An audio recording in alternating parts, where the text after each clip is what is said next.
Hey everyone, welcome. I hope you're having a great day. Today we're going to work on using Microsoft Word to create a MLA document, specifically formatting that document for creating essays and other things. So let's go ahead and do that. First, we're going to go ahead and start by going to the Muskegon Community College website. The next thing we're going to do is we're going to go ahead and log in. So I'm going to go ahead and go to my login. I'm going to go to my MCC. And when I get there, it's going to take a little second. And then what I'm going to do is I'm going to go to my dashboard. Yours is going to look probably similar, maybe not exactly the same. But what we're looking for is the campus email. I'm going to go ahead and click on my campus email. And it's going to take me to Microsoft Outlook. And this Microsoft Outlook is connected to the suite of Office 365. So if I go all the way over here into my upper left corner, I'm going to find the app launcher for 365. It looks like a little 3x3 dial box like you'd find on a phone when you're calling somebody. So I'm going to go ahead and click this. And then you're going to see some different applications. I'm going to get Microsoft Word. All right, great.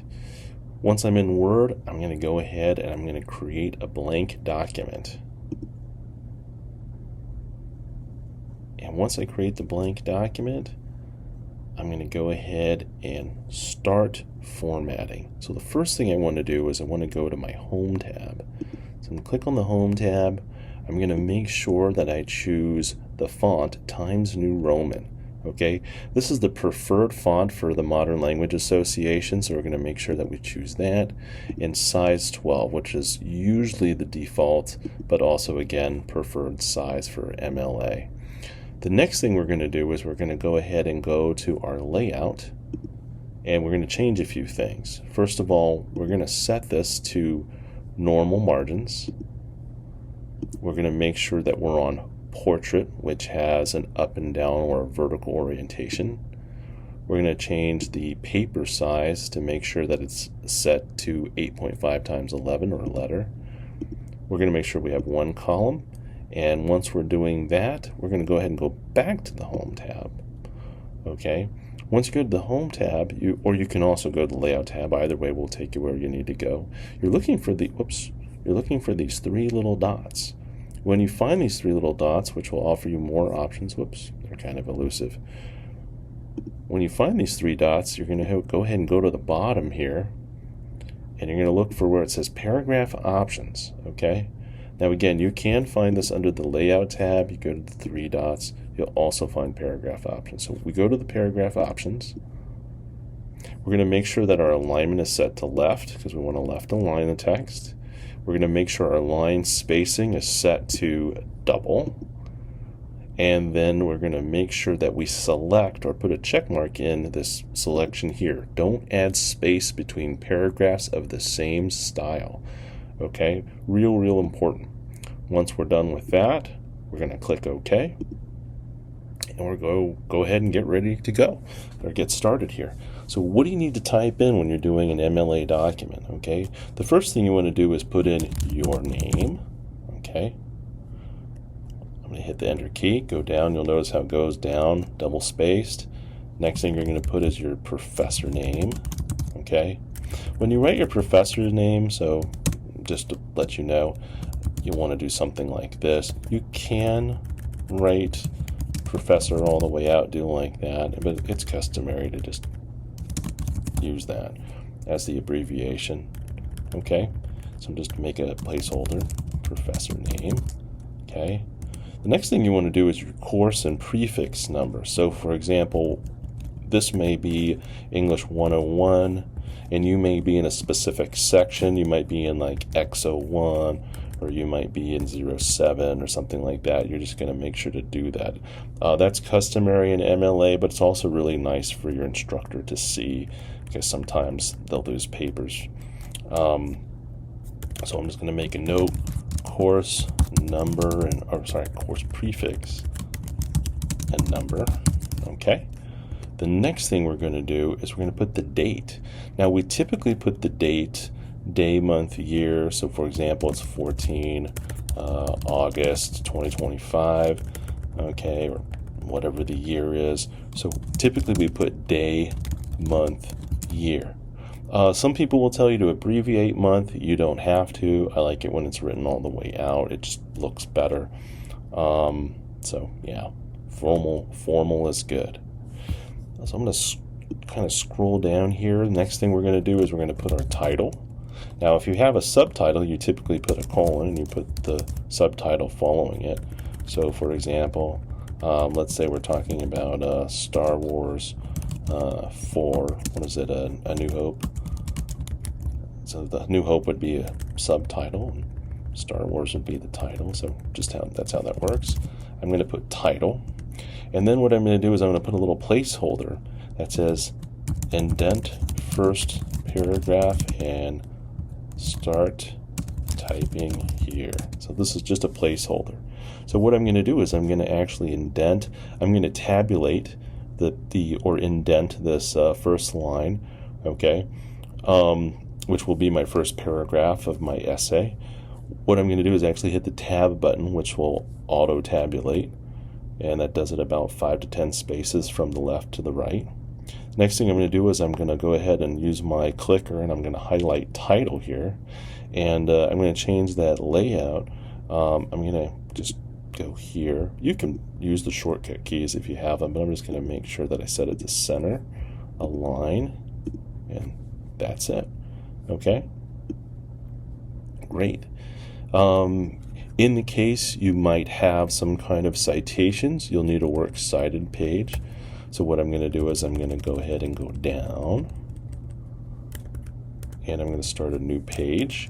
And on this new page, I'm going to put the words works cited. And then I'm going to go ahead and put my citation. And what I'm going to do here is I'm just going to show you something real quick. This is just a placeholder. Alright, so what I'm going to do just real quick is I'm going to copy this so I can get a little bit of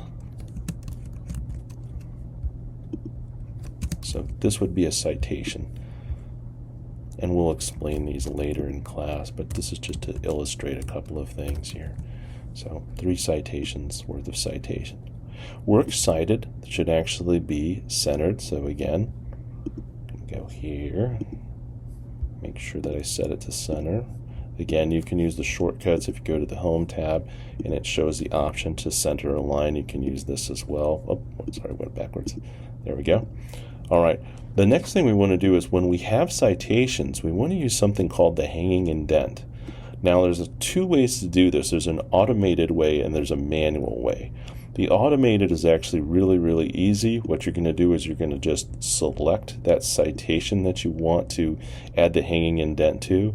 You're going to go to Layout, or you can go to Home. We're going to go back to that Paragraph Options box. We call it the Paragraph Options dialog box. That's the traditional name for it. And when you go there, you're going to go to where it says Indentation. It's going to say Special. You're going to choose Hanging.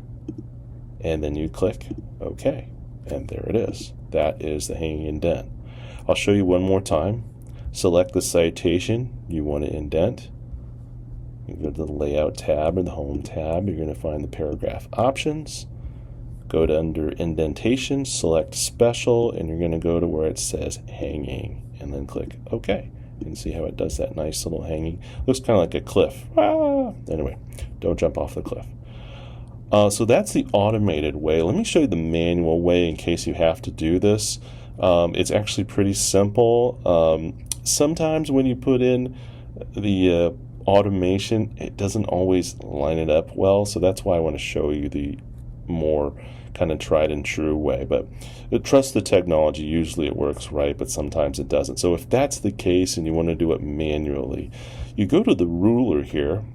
You're going to grab this. Well, you'll see like 2 triangles, one upside down, one facing upwards. I don't know if you've ever been in a cave. It's like a stalactite, they're holding on tight, and stalagmite, that are pushing up, right? And then there's this little square. So we're going to pull the square over to where it says 0.5, okay? And then we're going to move the top, or the stalactite, We're going to pull it back here to 0.0, just like that. Okay? And that sets up our citations. All right, so looks good. All right, last thing we're going to do is actually add the page numbering. Okay, so you have to have a header. It has to have the page numbering. The easiest way to do this, because there's a couple of different ways, I'm just going to show you the easy way because the other way will drive you crazy. You're going to go to Insert. And some people will go to Header and Footer and teach you how to do it that way, but the quick and dirty way to do it is to go to Page Numbers, click it, and you're going to see page numbering that shows up on the right side of the header. So it's going to auto-magically create a header while including the page numbers. And those page numbers will change automatically as you go from page to page. So that's great. We're going to put it right here. What I'm going to do is I'm going to click right in front of it, double click, okay? It's going to convert it from that number or that numerical form into a little symbol. So don't delete that symbol. You want to keep that. That's telling the computer to auto number the pages. All right.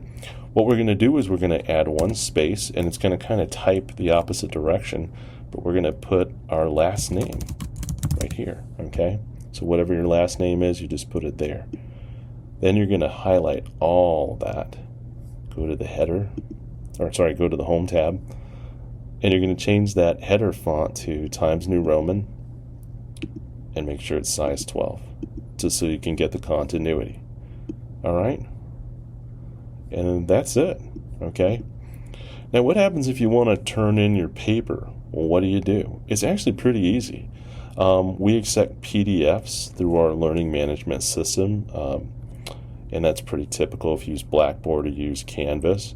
I'm going to click File, and I'm going to go to Export, and once I'm done typing up my paper and editing it, I'm just going to click Download as a PDF, and there it is. It says Document Ready to Download, and I click Download, and it works.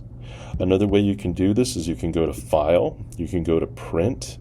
If you click on Print, it will give you the option to actually physically print it on a printer. This is my local area printer, but I can switch it to go to Save as a PDF. Sometimes that option is down at the bottom, but in this case it's up here, so just look for that if you don't see it right away. And then I can hit Save, and then it'll give me the option to save it, and I can save it to my desktop or wherever I want. Okay? Great, huh? Some other options you might see that might be useful: you can create a new document. You can also use the templates. We'll talk about that in a second. You can open documents. You can share documents if you want to work with people on a document or share something with them. You can create a copy. Why would I want to create a copy? Well, this happens to be an MLA template, which means that we could reuse it over and over. In fact, one of the things I want to do when I save is I want to click over here under File Name, and I'm going to change this to MLA Template. And I can change where I save it, so I just click this little arrow here, and I can move it anywhere I want in space, right? But now I have this MLA template. Oh, I don't like that one. Let's get rid of that. Just adjust the name, and there you go. But now that I have this template, oh, it's naming it too. Oh, I already have a document. Sorry, guys. All right, anyway, what do we need to do? Well, we can take this, and we can hit Create Copy, and it'll create a copy online, and we can rename it. So let's say you're going to write an autobiography essay using this. I would just rename this autobiography. It's going to be saved in my documents. Okay, I can move it wherever I want to do, and then I just hit Create Copy, and then I can go into my new document and use that template, and again, it's saved everything. Everything's ready to go. So I can just change the day, month, year, whatever else I need to change, but it's ready to go. All right. Oops, sorry, gonna go right back. Sorry. Getting ahead of myself. Sorry, y'all. All right, so I'm gonna go ahead and open Word. We can use autobiography, that's fine. Another thing I want to show you how to do, aside from export and print, okay, you can also move the file. You can also delete the file, which is great. You can get information about the file. You can also do some other things, which we'll talk about a little bit later. All right, but one thing I wanted to show you that's actually kind of important, aside from exporting and printing, is that you can actually use a template in place of the template that you've designed. So for example, if I go to File and I go to New, I can go to where it says Browse Templates. And this has different templates for different kinds of documents, okay? So I can create a new one if I want, but I can go through and browse. So for example, let's say you're doing like a psych paper, and maybe you need an APA style paper. So this is the template for APA, which is a different documentation style. You might need to do that. It's not immediately showing MLA here, so what we do is we click Explore All Templates, and we can type in here MLA. We hit create. I'm sorry, whoops, I hit search. My bad. And we go down a little bit, and let me refine that. Sorry, it doesn't look like it followed through with the search. There we go. So there's an MLA paper. We can get that. We can customize in Word, or we can download, whichever one we want to do. And there you go. It's got a nice little setup, and you can see, course prefix. It doesn't have the section number, but that's okay. Does have the date set up, day, month, year. It's also got some stuff. You'd have to overtype this, so type over it. But it's also got some really useful little notes here. It's also got some information on how to put pictures in and tables and things like that, which is great. Also has some works cited notes. You'll also notice how it's setting up some of these things. It doesn't have the hanging indent, which is a little bit weird. We actually tend to use that. It does show the indentation here. So you'll have to be careful, because some of these things aren't always up to speed. The MLA style and guidelines are always changing, so sometimes Microsoft doesn't keep up with that. So kind of use this with a grain of salt, okay? So anyway, that's that. Hope you all have a wonderful day. Take care.